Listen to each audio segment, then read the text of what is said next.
और हम इसे आजाद करार रहे हैं। और आजादी के लिए, ठीक है, आपका दुख समझ में आ रहा है, सर बेंच की नहीं आई इसलिए मन नहीं लग रहा। ओ माय गॉड, क्या छोरे पढ़ ले। उसके बाद में भैया किस तरीके से हमारे देश के अंदर अंग्रेजों ने बंगाल का मूवमेंट करा, ये सब पढ़ेंगे। अलग अलग लोगों ने आजादी दिलाई। गांधी जी का क्या योगदान था। आजकल व्हाट्सएप यूनिवर्सिटी का जमाना है, गांधी का बहुत मजाक होता है, लेकिन सोचिए कुछ तो बात होगी उसमें। साबरमती के लाल तूने कर दिया कमाल, दे दी हमें आजादी बिना खड़ग बिना ढाल। कुछ तो बात होगी साबरमती के उस लाल के अंदर। तो भैया सुभाष चंद्र बोस की क्या आंदोलन था, हमें आजादी तो मिली लेकिन आजादी के साथ में हमें बंटवारा मिला। इसके साथ में भैया भारत का किस तरीके से संवैधानिक विकास हुआ, और लास्ट में इम्पोर्टेंट टॉपिक, ये पूरा का पूरा इतिहास हम आपको बता देंगे, ठीक है। चलिए, ये तो आरएस का सिलेबस लग रहा है। सर आज आप पूरे देशभक्त लग रहे हैं। अरे रोहित, आज क्या मैं वैसे ही देशभक्त हूँ, ठीक है। सीजनल देशभक्त नहीं होना चाहिए कि भैया 15 अगस्त और 26 जनवरी को सनी देओल की फिल्में देख लो और खुद को बोलो देशभक्त है, और बाकी 363 दिन किसी और शनि की मूवी। ऐसे नहीं है, दिल चीर कर देखो तिरंगा ही निकलेगा, ठीक है। चलिए सर, आप एक बार और देश आजाद करवा दो। क्यों भैया, एक बार और देश कैसे आजाद होगा, देश आजाद हो चुका है।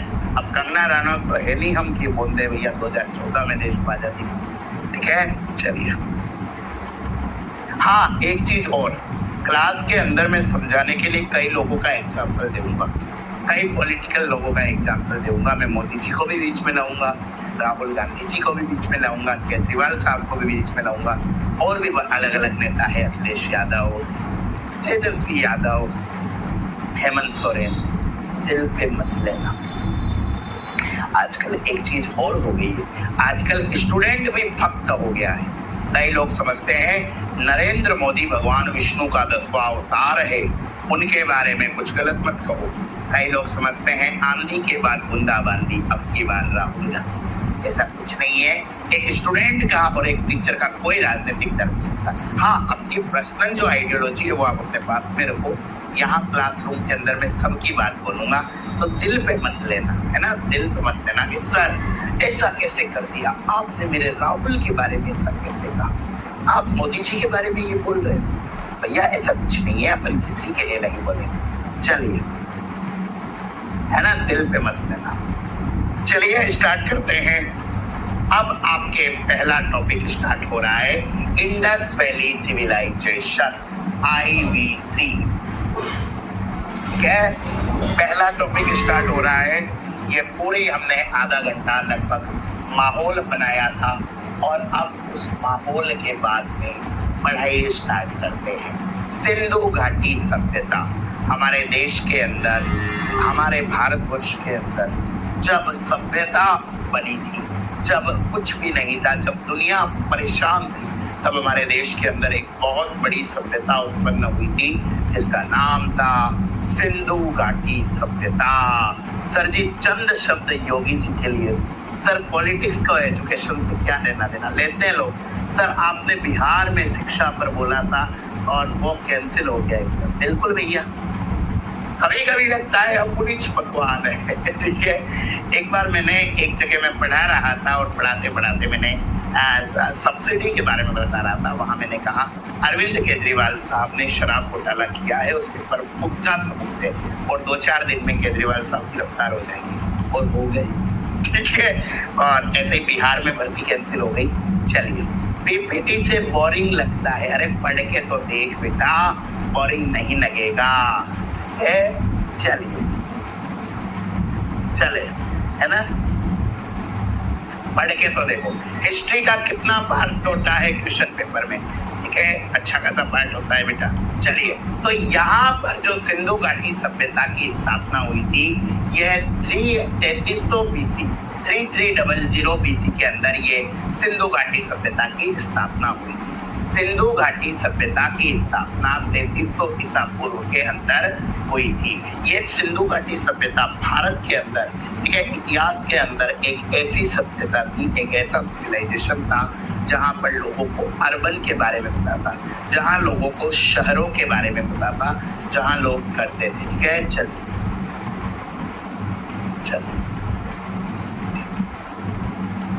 नहीं होगा और मैं पूरा पीपीटी से पढ़ाऊंगा भी नहीं, मैं मिक्स में पढ़ाता हूँ। मैं जो टॉपिक फैक्ट है वो पीपीटी से बताऊंगा, बाकी आपको नोट करवा दूंगा। मैंने क्या कहा, 4 दिन तो बेटा क्लास लेके देखो, उसके बाद में पता लग जाएगा, है ना। चलिए, जो आपकी सिंधु घाटी सभ्यता की स्थापना 3300 ईसा पूर्व के हुई थी। सिंधु घाटी सभ्यता लगभग 2600 ईसा पूर्व से 1900 ईसा पूर्व के बीच में फली हुई। ठीक है, देखिए, कोई भी सभ्यता होती है, कोई भी सभ्यता होती है, कोई भी संस्कृति होती है, उसका एक फिक्स टाइम पीरियड होता है। उस टाइम पीरियड से उस टाइम पीरियड के बीच में एक सभ्यता निवास करती है। ठीक है, चलिए,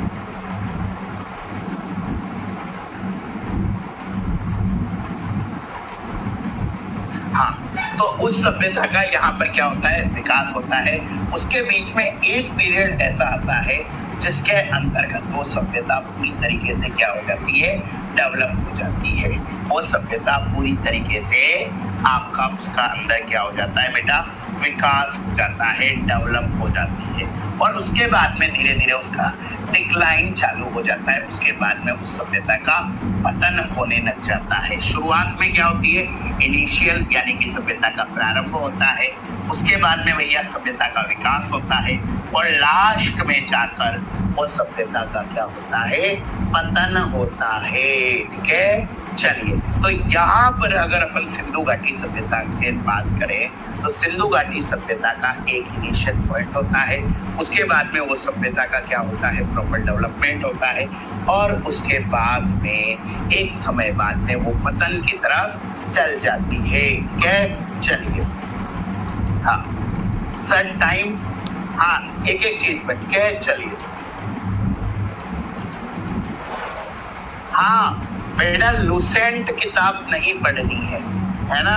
सबसे बेकार अगर कोई किताब होती है तो स्टूडेंट पढ़ते हैं तो वो होती है लूसेंट। लूसेंट में क्या है, सब कुछ लूसेंट से ही आता है, लेकिन लूसेंट एक जीके का फैक्ट है, एक मतलब दिमाग को बोर करने वाली चीज है, लेकिन आपको मेरी क्लास के अंदर सारी चीजें समझ में आ जाएगी। ठीक है, एक बार धीरे धीरे आराम से पढ़ो। मैं आपकी आज पहली क्लास इसमें कमेंट भी ले रहा हूँ। ठीक है, धीरे धीरे मैं अनावश्यक कमेंट को अब नहीं दूंगा क्योंकि बेटा है ना कोर्स भी करवाना है। तो ये जो सिंधु घाटी सभ्यता है, ये सिंधु घाटी सभ्यता लगभग 3300 बीसी पर प्रारंभ हुई थी। ठीक है, 3300 बीसी के अंदर, बीसी का मतलब क्या होता है, बिफोर क्राइस्ट, ईसा से 3300 बीसी के अंदर ये सभ्यता स्टार्ट हुई थी और 2600 बीसी से लेकर 1900 बीसी के अंदर इस सभ्यता का फलन फूलन हुआ था। आप जो कह रहे हो कि सर एनसीईआरटी के अंदर 2750 दिया है, बेटा वो इसीलिए दिया है कि ये जो सभ्यता फली फूली थी ये 2600 बीसी से 1900 बीसी के अंदर हुई थी। यहाँ पर देखिए भारत के अंदर, यहाँ पर भारत के अंदर इनिशियल स्टेज जब इस सभ्यता का प्रारंभ होता है तो वो 3300 बीसी, यानी कि अभी क्या चल रहा है, अभी आपके सन 2024 चल रहा है। 2024 यहाँ से जीरो से, ईसा के जन्म से 2024 साल पूरे हो गए। इसके भी पहले, इसके भी माइनस में 3300 साल करें तो वो 3300 बीसी में भारत के अंदर एक सभ्यता प्रारंभ होती है जिस सभ्यता का नाम होता है इंडस सिविलाइजेशन। ठीक है, चलिए सब कुछ लिखवाएंगे। ठीक है, सब कुछ लिखवाएंगे। ठीक है, एक बार समझो तो सही बच्चों, है ना। उसके बाद में 3300 बीसी के बाद में यहाँ पर देखिए कि ये जो सभ्यता है, इस सभ्यता का यहाँ पर 2600 से लेकर 1900 बीसी तक ये सभ्यता क्या होती है, पूरी तरीके से डेवलप होती है। ये सभ्यता का पूरा विकास होता है और जब 1900 बीसी के बाद में ये सभ्यता डिक्लाइन होने लग जाती है। ठीक है, इस सभ्यता का पतन प्रारंभ होने लग जाता है भारत के अंदर जो एक इतनी अच्छी, इतनी शानदार सभ्यता थी, उस सभ्यता का भारत के अंदर क्या होता है बेटा, पतन प्रारंभ हो जाता है। ठीक है, चलिए ध्यान से देखिए बेटा, भारत के अंदर इतनी शानदार जो सभ्यता है, उस सभ्यता का पतन प्रारंभ हो जाता है। ठीक है, चलिए यहाँ पर इस प्रश्न का उत्तर आपने देख लिया है। इनिशियल जो हुआ है, प्रारंभ जो हुआ है, वो भारत के अंदर 3300 BC के अंदर हुआ है। उसके बाद में भैया आपके अंदर यहाँ पर डेवलपमेंट जो हुआ है वो 2600 से 1900 BC के अंदर हुआ है, और डिक्लाइन जो हुआ है वो 1900 BC के अंदर हुआ है। ठीक है, चलिए 1900 ईसा पूर्व के साथ में इसका पतन प्रारंभ हुआ, और 1400 ईसा पूर्व के अंदर ये पूरी तरीके से गायब हो गई। तो यहाँ पर जो 1400 ईसा पूर्व है, तब तक ये सभ्यता पूरी तरीके से गायब हो गई। तो आपको एक पॉइंट याद रखना है, आपको नोट क्या करना है, इंडस वैली सिविलाइजेशन जो थी, सिंधु घाटी सभ्यता जो थी, उसका कार्यकाल कहाँ से था, 3300 BC से लेकर 1400 BC के अंदर। 3300 BC से लेकर 1400 BC तक आपकी सिंधु घाटी सभ्यता एग्जिस्ट थी। ठीक है, सिंधु घाटी सभ्यता का एग्जिस्टेंस था। उसके बाद में भैया इस सभ्यता का धीरे धीरे 2600 से 1900 तक ये पूरी की पूरी डेवलप होती है, और 1900 से इसका डिक्लाइन चालू होता है, और यहाँ पर 1400 BC के आसपास इस सभ्यता का पूरी तरीके से बेटा पतन हो जाता है। ठीक है, चलिए इस सभ्यता का पूरी तरीके से बेटा क्या हो जाता है, पतन हो जाता है। ठीक है, चलिए चलिए बच्चों, है ना, समझ में आ रहा है, बहुत ही सिंपल सी चीज है, लेकिन सिंपल चीजें भी कई बार दिमाग से निकल जाती है। ठीक है, चलिए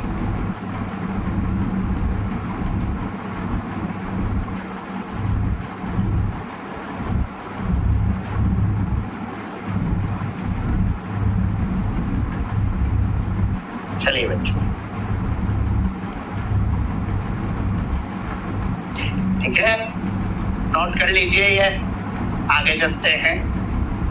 ये जो सिंधु घाटी सभ्यता थी, इंडस वैली सिविलाइजेशन थी, वास्तव में क्या हुआ, पाकिस्तान के अंदर एक शहर पड़ता है हड़प्पा, वहां पर लोगों ने खुदाई चालू करी।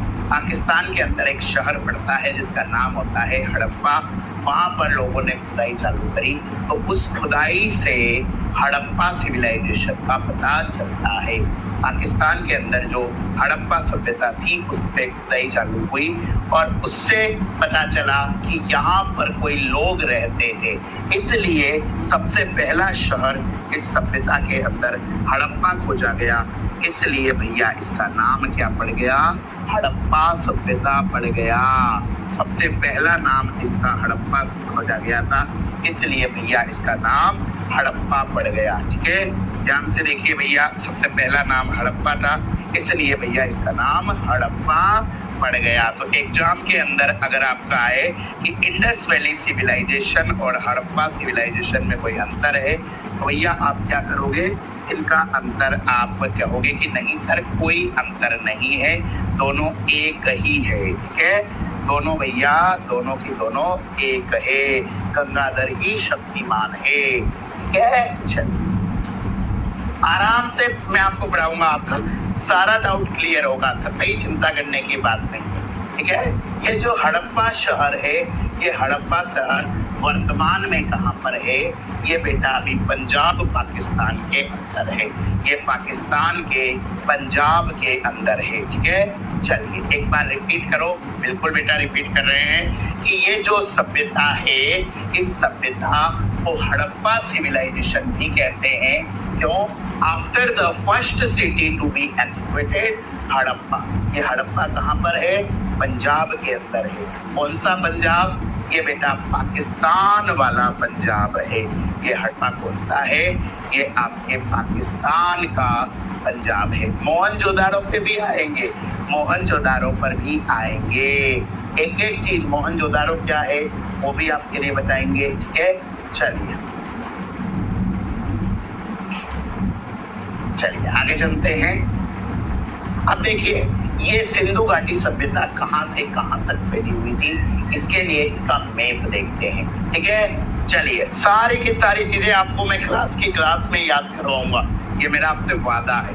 ठीक है, तो ये जो सिंधु घाटी सभ्यता है वास्तव में अगर आज का इंडिया का मैप देखें, आज का पॉलिटिकल मैप देखें इंडिया पाकिस्तान का, तो ये इंडस वैली सिविलाइजेशन कहाँ कहाँ, अगर अपन देखें तो भैया पंजाब, ये पंजाब इंडिया के अंदर भी है, पाकिस्तान के अंदर भी है। सिंध, ये सिंध प्रांत कहाँ पर है, ये सिंध प्रांत पाकिस्तान के अंदर होता है। बलूचिस्तान, ये बलूचिस्तान कहाँ पर है, ये पाकिस्तान के अंदर है। राजस्थान ये इंडिया के अंदर है। गुजरात ये भी क्या आपका इंडिया के अंदर है। और यूपी के अंदर भी कौन सा इलाका आता है, यूपी के अंदर आता है आपका वेस्टर्न यूपी, पश्चिमी यूपी। ठीक है, चलो अब देखिए नक्शे के अंदर आपको अगर पता हो तो इस प्रकार से मैप बनता है। मैप के अंदर 4 डायरेक्शन होती है, ऊपर वाली नॉर्थ, नीचे वाली साउथ, ये वेस्ट और ईस्ट। हिंदी में कहेंगे उत्तर, दक्षिण, पूर्व, पश्चिम। ध्यान से मेरे साथ साथ में बनाना। अब देखो किसी भी बच्चे को कोई कंफ्यूजन नहीं है नॉर्थ और साउथ, लेकिन अधिकांश बच्चों को कंफ्यूजन होता है ईस्ट और वेस्ट में। तो आपको एक नाम याद रखना है, पप्पू। आप सब क्या हो, नन्हे मुन्ने पप्पू। पप्पू नाम याद रखना है, यानी कि पहले पश्चिम आएगा फिर इधर पूर्व आएगा। अब अगर अपन सिंधु घाटी सभ्यता के अंदर रहते हैं, अगर अपन इंडस वैली सिविलाइजेशन के अंदर करते हैं, हिंदी में दिखाइए, सब कुछ दिखाएंगे, कतई चिंता मत करिए। ठीक है, अगर अपन इसकी बाउंड्री देखें तो भैया यहाँ पर उत्तर के अंदर ये देखिए हिंदी में भी है। ठीक है, उत्तर के अंदर जम्मू कश्मीर के अंदर एक जगह पड़ती है जिसका नाम है मांडा अखनौर। क्या नाम है, मांडा अखनौर। जम्मू कश्मीर के अंदर एक जगह पड़ती है अखनौर या अखनूर, जिसे कहा जाता है आपके सिंधु घाटी सभ्यता का उत्तरी बिंदु। सिंधु घाटी सभ्यता का जो नॉर्दर्न बॉर्डर था वो था मांडा अखनूर। जम्मू कश्मीर के अंदर, आज के जम्मू कश्मीर के अंदर एक जगह है जिसका नाम है मांडा अखनूर। वहां से हमें सिंधु घाटी सभ्यता के बारे में पता चला है। ठीक है, चलिए उसके बाद में भैया आगे चलते हैं। साउथ के अंदर एक जगह है, आज का अगर अपन देखें आज का मैप, तो भैया वहां पर एक राज्य पड़ता है महाराष्ट्र। कौन सा, महाराष्ट्र। और इस महाराष्ट्र के अंदर एक जगह है तेमाबाद। क्या नाम है, इस महाराष्ट्र के अंदर जगह है जिसका नाम है तेमाबाद।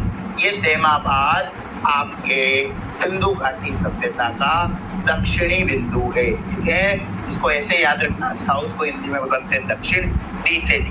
उत्तर, ऊपर वाला क्या हो गया, ऊपर वाला है यानी कि नॉर्दर्न बाउंड्री सिंधु घाटी सभ्यता की हो गई मांडा अखनूर।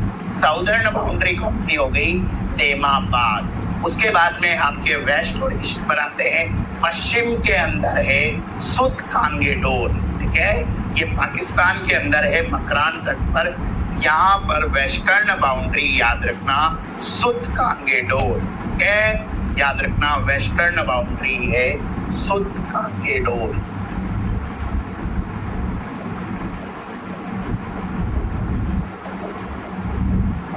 कहाँ पर आता है ये, पाकिस्तान के अंदर। तो भैया सिंधु घाटी सभ्यता की अगर आपसे कोई पूछे वेस्टर्न बाउंड्री कौन सी है, तो भैया ये हो गई आपकी सुत कांगेडोर।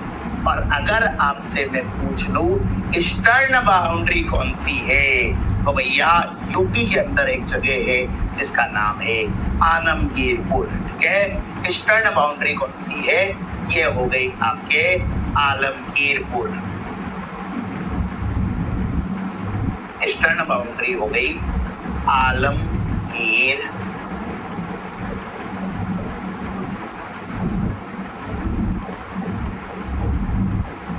यूपी।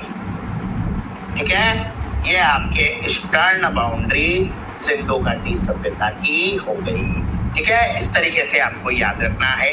सबसे पहला फैक्ट, सिंधु घाटी सभ्यता के 4 केंद्र थे। ठीक है, सबसे ऊपर सबसे नॉर्थ पॉइंट था आपका मांडाकनूर, उसके बाद में आ गया आपका, ठीक है, सबसे साउथ देमाबाद, इधर आपका हो गया सुल्तानगढ़, क्योंकि भारत के भी, अब देखो कैसे याद रखोगे, अभी के इंडिया के अगर अपन वेस्ट में देखें तो पाकिस्तान है, तो वेस्ट के अंदर क्या है, पाकिस्तान हो गया। और आलमगीरपुर क्या है, आलमगीरपुर यूपी के अंदर है, जो भैया ईस्टर्न बाउंड्री है। ठीक है, अब आपसे पूछा जा सकता है कि भैया सिंधु घाटी सभ्यता के कौन कौन से क्षेत्र थे, या इनका प्रेजेंस कहाँ कहाँ था, ठीक है, या इनका विस्तार कहाँ कहाँ है। तो भैया 4 राज्य तो आपको पता चली गए। सबसे पहले तो जम्मू कश्मीर हो गया, जम्मू कश्मीर हो गया, इधर आपने महाराष्ट्र भी लिख दिया, महाराष्ट्र के आपने इधर पाकिस्तान लिख दिया, पाकिस्तान के 2 प्रांत है, एक आपका पंजाब हो गया, एक आपका क्या हो गया भैया, आपका पाकिस्तान का सिंध प्रांत हो गया। ठीक है, इधर आपका कौन सा प्रांत है, यूपी हो गया। ठीक है, ये 4 बाउंड्री तो आपने बनाई दी। अब इनके साथ साथ में और कौन कौन से हैं, महाराष्ट्र से ऊपर कौन सा राज्य आता है, महाराष्ट्र से नॉर्थ में आता है गुजरात, भैया गुजरात के अंदर भी सिंधु घाटी सभ्यता के स्थान मिले हैं। गुजरात के पास में कौन सा स्थान आता है, गुजरात का स्थान जो आएगा वो आपका होगा भैया राजस्थान। कौन सा होगा, गुजरात के ऊपर राजस्थान आ गया। राजस्थान के ऊपर कौन सा आता है, राजस्थान के साथ में भैया यहाँ पर देख लीजिए आपको, ठीक है, पंजाब आ गया। ठीक है, राजस्थान के ऊपर यहाँ पर ये पाकिस्तान का पंजाब, भारत का पंजाब, दोनों पंजाब आ गए, और साथ साथ में पंजाब आ गया तो भैया हरियाणा को भी शामिल कर लेते। तो भारत के और पाकिस्तान के इतने सारे राज्य हैं आज के जो मिलकर बनाते हैं सिंधु घाटी सभ्यता। तो कौन सी सभ्यता बनाते थे, सिंधु घाटी सभ्यता। ठीक है सर, अपने बारे में इंट्रोडक्शन दीजिए। अच्छा, अंकुर नाम है भैया मेरा, मैं आपको फाइंडिंग याद रखना बेटा, बहुत ही इम्पोर्टेंट है। ठीक है, चलिए ये लाइब्रेरी के लिए है क्या, चलिए बहुत बढ़िया। ठीक है, चलिए यहाँ पर चलिए, बहुत बढ़िया।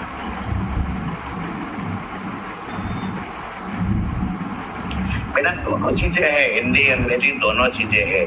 ठीक है, कल की क्लास देख लो एक बार, थोड़ा सा देखो। सबसे पहली जो साइट है, सबसे पहली जो साइट है उसका नाम है हड़प्पा। सिंधु घाटी सभ्यता को हड़प्पा सिविलाइजेशन भी कहा जाता है। क्यों, क्योंकि सबसे पहला स्थान जो था वो हड़प्पा था। हड़प्पा जो जगह थी वो कहाँ कब खोली गई थी, वो 1921 में खोजी गई थी। हड़प्पा सभ्यता किसके द्वारा खोजी गई थी, दयाराम साहनी। ठीक है, चलिए याद रखना, यहाँ पर जो इम्पोर्टेंट स्थान है उसका नाम है हड़प्पा। हड़प्पा की जो खोज की गई थी, हड़प्पा की जो फाइंडिंग हुई थी वो किसने करी थी, वो भैया 1929 के अंदर दयाराम साहनी ने की थी। दयाराम साहनी 1921 के अंदर उसकी खोज की थी। अगर अपन देखें कि हड़प्पा कहाँ पर है, ठीक है, एग्जाम के अंदर क्वेश्चन बनता है, ध्यान रखना बेटा। हड़प्पा स्थान कहाँ है, तो हड़प्पा बेटा रावी नदी के किनारे पर है। ठीक है, situated on the bank of Ravi in the Montgomery district of Punjab, Pakistan. तो वर्तमान का जो पाकिस्तान है उस पाकिस्तान में रावी नदी के किनारे है। पाकिस्तान के अंदर बेटा याद रखना, रावी नदी के किनारे है आपका हड़प्पा का स्थान, और ये वर्तमान में कहाँ पर है, पाकिस्तान के अंदर है। उसके बाद में भैया यहाँ से क्या क्या मिला है, ये बहुत इंपॉर्टेंट है। Sandstone statue of human anatomy, जैसे मानव का जो एनाटॉमी होता है, अगर आप मेडिकल कॉलेज में जाएंगे, आपने बायोलॉजी के अंदर देखा होगा मानव कंकाल तंत्र, तो भैया मानव शरीर के, ठीक है, चलिए इंग्लिश में भी पढ़ाइएगा। देखो मैं तुम्हारी फालतू के चैट पढ़ना बंद कर दूंगा। यहाँ पर ये इंग्लिश लिखा हुआ है, ये हिंदी लिखा हुआ है। मैं दोनों ही लैंग्वेज में कंफर्टेबल हूँ, दोनों ही लैंग्वेज में मैं पढ़ाता हूँ। तो पुराने स्टूडेंट है वो बताइए, आपने काफी बच्चों ने मेरे से पढ़ा हुआ है, ठीक है। छोटे बच्चों की जैसे रट मत लगाओ कि सर हिंदी में लिखो, सर इंग्लिश में लिखो। यहाँ पर दोनों चीजें लिखी हुई है और दोनों ही तरीके से मैं आपको पढ़ा रहा हूँ। एग्जाम के अंदर ऐसा नहीं होगा कि स्पून फीडिंग कोई नहीं करता। एक पॉइंट मैं आपको बताऊंगा और ये 100% रिकॉर्ड है कि जो पढ़ाते हैं उन्हीं से पेपर आता है। यहाँ पर टीचर को पढ़ाने तो दो, एक स्लाइड नहीं पढ़ाई उससे पहले कोई कह रहा है सर हिंदी में पढ़ाओ, कोई कह रहा है ऐसे पढ़ाओ, कोई वैसे पढ़ाओ। इतने ही समझदार होते तो आपको पढ़ने की जरूरत क्या होती, ठीक है। ये मैं वादा कर रहा हूँ कि आपको एग्जाम में एक सिंगल क्वेश्चन बाहर नहीं आएगा, ठीक है। बेवकूफ वाले चीजें बायलिंगुअल ही मैं पढ़ा रहा हूँ, ठीक है। आके ही पढ़ा करिए। मैंने आज सोचा था कि मैं आपके कमेंट नहीं पढ़ूंगा, लेकिन इस बेवकूफ़ी की वजह से कई बच्चे इसीलिए आते हैं, पढ़ना लिखना होता नहीं है उनको, बेवकूफ़ों की तरह। अगर आपके जेन्युइन क्वेश्चंस भी नहीं ले पाऊंगा अगर आप इस तरीके के नॉनसेंस वाले कमेंट करोगे। जब कह रहा हूँ इम्पोर्टेंट है, एक एक चीज आपके लिए इंग्लिश में लिखी हुई है, हिंदी में भी बता रहा हूँ, ठीक है। तो समझ जाइए, पढ़ाई करिए, ठीक है। इस तरीके से नुक्ताचीनी करने की आदत छोड़िए। चलिए।